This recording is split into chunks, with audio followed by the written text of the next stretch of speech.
Hey, what's going on, everybody? This is Mike Kollin at MikeKollin.com.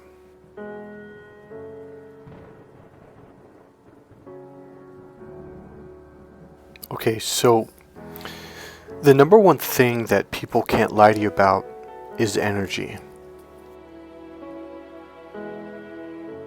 So luckily I was born into an Italian family, okay? And I think it's really important because we're very physical, we're into affection, love is important. And I think also being born where I was born in Napa Valley, California, you got the wine country, you've got a lot of art, you got a lot of music, etc. And I was always involved in music, art, music theory, playing the guitar, etc. Now, I don't know if that's what it was or why it was that I was so tuned in, but I was always a very physical, emotional person. So throughout my life, I had some really, really intuitive experiences where I just knew something and I didn't know why and I didn't know how. Another thing is, I could always feel people's energy. I'm much more conscious of it now, much more aware. But I had moments when I was a kid, because I would pray for hours, and that's a form of meditation. And there was other things that really kind of pushed me into being emotional, and that caused me to be tuned in. So I could just be in someone's presence and know that there's something not right here, or they're in a bad space, or they're not a good person, or whatever.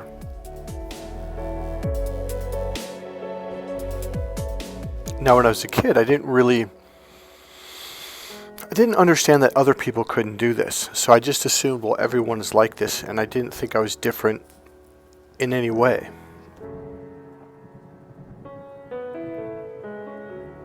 So as I got older, I started to actually learn by actually going to courses. And at the time, I didn't realize this was part of the courses, but we were teaching you how to really become intuitive, how to tune into your body. And really all that is, you want to know all it is noticing what your body is picking up, because your body is the one that's intuitive. It's your body that's picking up the vibrations.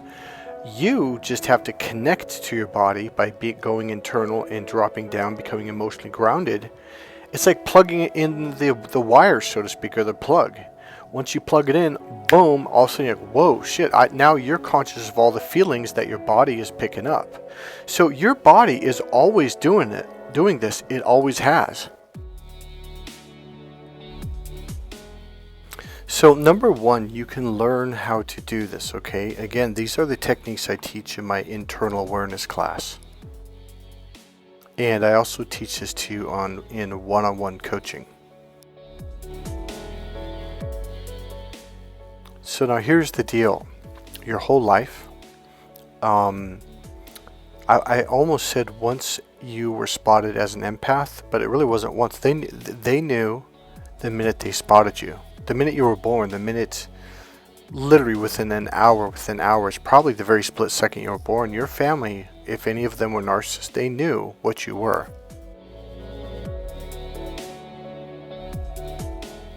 So it's the same thing going out in public. We carry a different light, and now for many decades I thought, oh, okay, yeah, sure, because I was never conscious of any light. Like, what are you talking about? And then as I really tuned in, it's like, wow, like I can't see it crystal clear, like if you turn a light on, but there's like a lightness, a little bit of a brightness about them.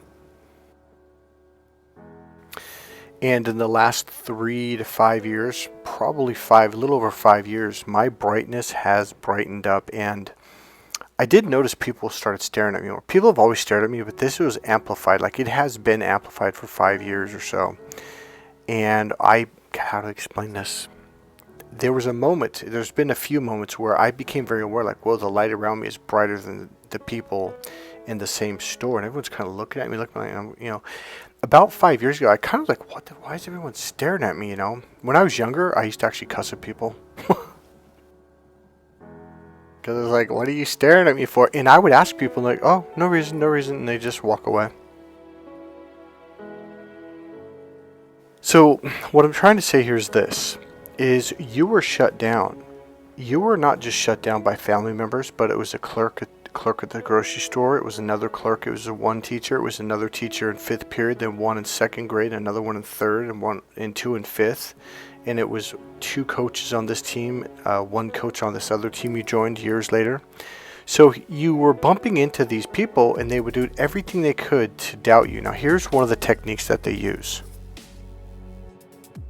Sorry, I didn't say that quite right, to doubt you. That's not what I meant. They do everything they can to get you to doubt yourself. Alright, I'm going to give you a real life example that had happened to me about 4 or 5 years ago. So a friend of mine just happened to connect with me on LinkedIn about the time I was dealing with this other narcissist, just before the whole nightmare really started. Sorry, it was a friend of mine from high school. So he connected me about the same time I kind of met with this narcissist, and what happened is that all this shit went down, and I really woke up to what narcissist abuse was, and I was kind of freaked out. Okay, I was really freaked out. So we kind of chatted a few times on the phone and this and that, and then when I basically stormed home, one of the first things happened was I got an email message from him, and I just said, "Hey man, is it okay if I come up to Napa and talk to you?" He's like, "Yeah, sure." So I really was just kind of looking for someone who how do I say this, like kind of make me feel safe, even though I didn't even tell him what was going on. So there was another friend that I bumped into earlier that summer, about 4 years ago. And he goes, "Oh yeah, how's he doing?" I was like, he's really good and this and that, but I kind of had this really weird experience with him. He did this, blah, blah, blah. And here's the deal. My friend looked at me. He goes, no, he didn't do that. And I'm like, really? He goes, yeah. No, what he really did was, he made something completely up out of thin blue air. And I remember just looking at him like, what the hell? And I was trying to go, no, this is what happened. He goes, no, that didn't happen. This is what happened. Now, I remember just staring at him like, what the And I'm like, okay. And I didn't really say anything, and he gave me this glossy-eyed look. So that's the narcissistic form of mirroring, right? Now his eyes went pure glossy, and I think they even dilated, because it was like all of a sudden they were dark, and it's like, okay, this is a little weird.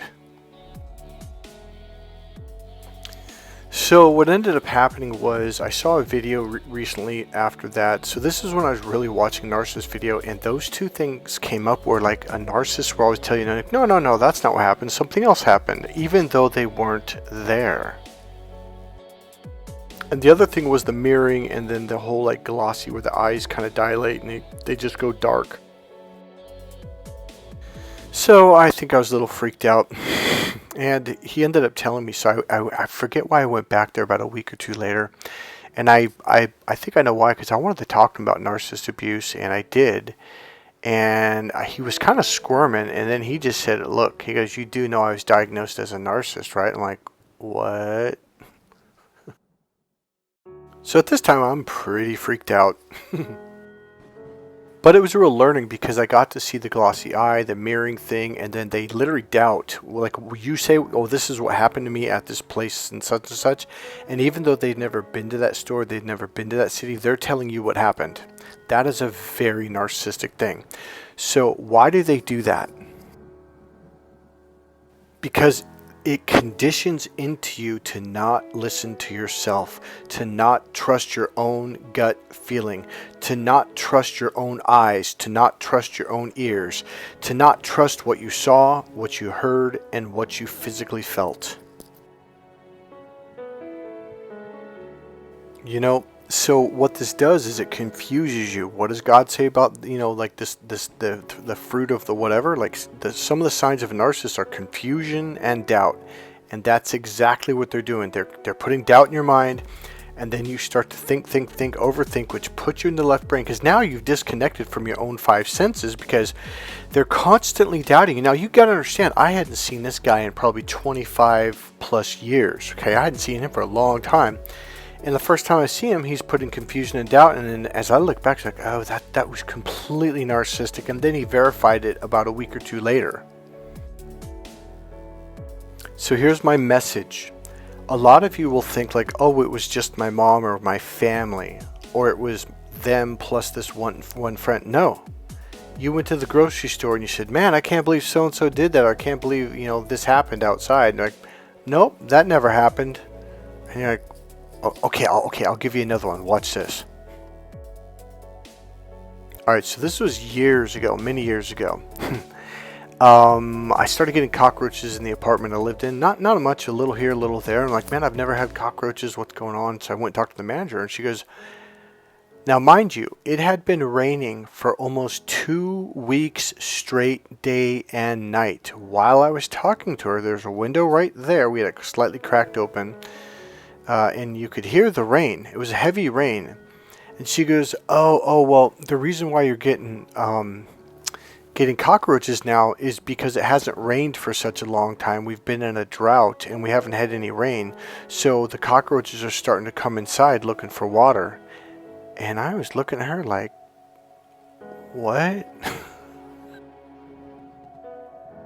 And then she gave me that glossy look thing, and I'm like, now, as I look back, I understand, I get it. It's part of the tactic.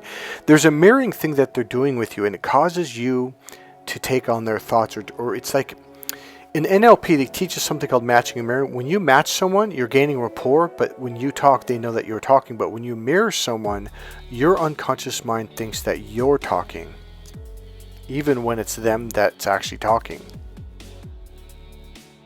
So yeah, they're doing these techniques, these 3 pieces together, because it confuses you and it makes you like not trust what you're like. Literally, it was freaking raining cats and dogs, and she's telling me that we haven't had any rain. And I looked at her, and I looked outside, I looked at her again, and she refused to look outside the window. All right, so here's my point. You have to understand it wasn't just this one group of people, the family members or your coworkers. It's everywhere you go. So you learn not to trust yourself. But I do believe the people on this channel, the majority, I would say 80, maybe 90% of you have learned to trust your gut because you had something really bad, really scary, really terrifying, very traumatizing happen to you, probably within the last 5 to 8 years, maybe even sooner. You got so lost, so scared, so confused that you were like, screw it. I'm going with my gut feeling, and because you had nothing else left. Because you realized everyone around you had been lying to you your whole life, and all of a sudden something snapped, something said, fuck it, I'm listening to myself. And because of that, all of a sudden you became really intuitive, and it kind of freaked you out because you're talking to someone, looking at them like, oh, they're totally holding back, like they're hiding something, or oh, they're totally lying through their teeth. Like you suddenly just see people for who they are. You're watching their eyes dart around. You're watching them kind of cover their mouth a little bit. Oh yeah, I'll teach you something right now. When we're little kids, when we lie, we just blatantly take our hands up both and we put them up and cover our mouth, okay? And that's how parents or mom will know that you're lying. Now, as you get a little older, let's say 11, 12, 13 years old, you only cover it with one hand. As you get a little bit older into your teens, you kind of wipe your lip or touch your lip a little bit, right? So as you become mature, you might just kind of scratch your chin or the side next to your lips or whatever. And it's a very subtle tell. So all of a sudden what happens is you notice now, and because you stopped lying to yourself, because you saw it before, your eyes, your ears, your body, you saw it, you heard it, and you felt it before, but you'd say, oh no, they wouldn't lie to me. Oh yes, they would. So what happened is you started to trust your gut feeling. You just started seeing what you saw and just accepting it and go, well, this is what they said. This is how it sounded. This is what happened. This is what they did physically. And your brain puts it all together and you're like, yeah, I don't trust this person. Anytime you get a bad feeling, anytime you don't trust someone, you get a feeling if something's not right, trust that feeling and listen to that feeling, period, end of sentence. That's it for this video. I didn't even want it to go this long. So trust your gut, because here's the deal. This is the one thing that narcissists cannot lie to. Your gut, your radar system picks up on everything. Listen to that. Pay attention to that. Feel. Okay, here it is. Feel what you're feeling. Now here's another one. Sometimes you might get a quick image in your mind, like just a quick thought, a quick flash, like a visualization or image, if you want to call it that. It's telling you something. And sometimes you'll get a thought, a phrase, a sentence out of nowhere.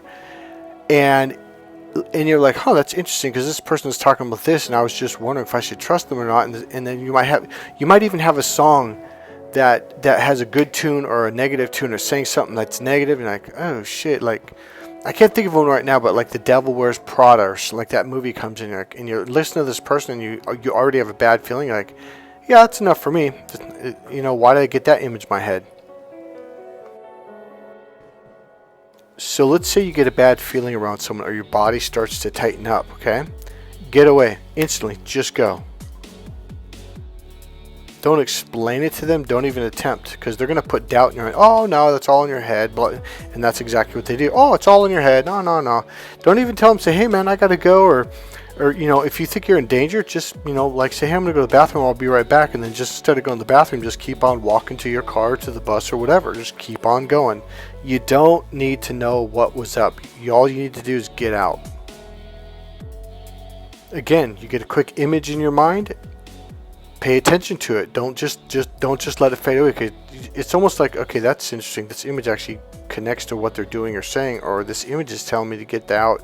Or you might get, again, a song. A lot of times music will come in your ear, or it could be your mom when you were a kid, that certain voice when she was warning you, hey, don't do that. And so that could be another thing. Like, so let's say like they're trying to say, hey, go to this concert, or hey, let's go to my place, or let's go to wherever, and all of a sudden you hear like your mom's voice from when you're a little kid saying, don't do that. Listen to what you're hearing in your head.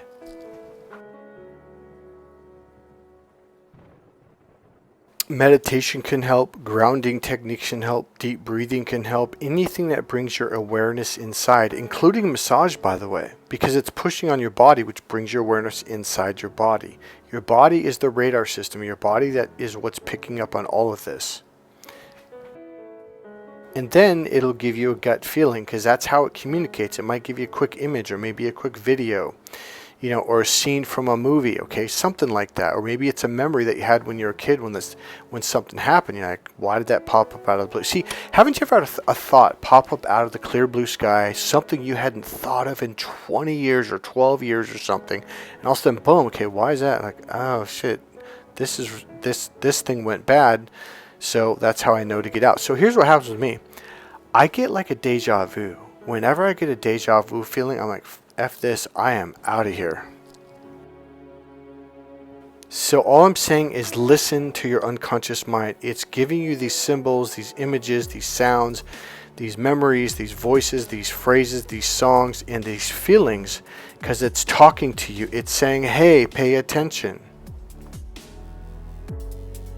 Now here's the deal. It doesn't just work for bad. It also works for good. Like when things are going good, you'll have a solid feeling. It's a genuinely good feeling, but it's in your body. If you get it up in your forehead, up in your head, that means the narcissist is manipulating you, and they're purposely getting you up in your head, into your ego. Oh, you're so beautiful. Oh, you're so the reason why they compliment you all the time is because they're trying to get you. Oh yeah, and they're trying to get you in your ego. Because if you're in your ego, you're not connected to your body. Another technique to connect is stretching. Stretching at home for 20 or 30 minutes is really, really good for you to ground yourself and to reconnect. So one thing I want to say right now, don't ever, ever, ever ignore your gut feeling anymore. If you get a gut feeling, go with it. Trust it. Listen to it. If you're not sure, then pull out.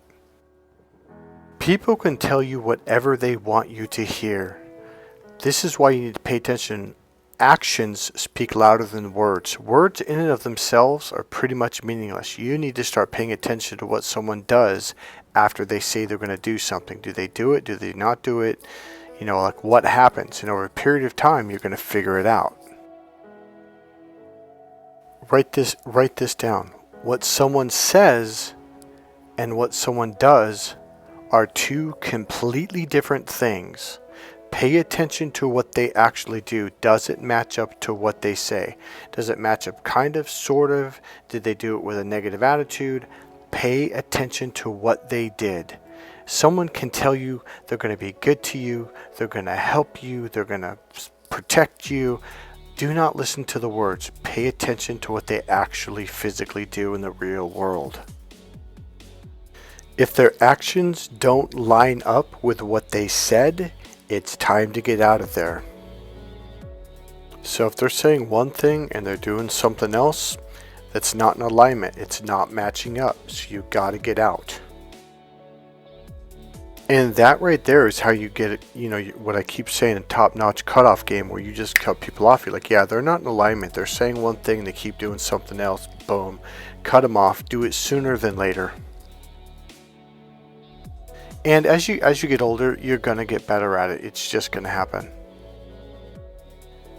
Alright, this is Mike Kollin at MikeKollin.com. If you like this video, go ahead and click the subscribe button.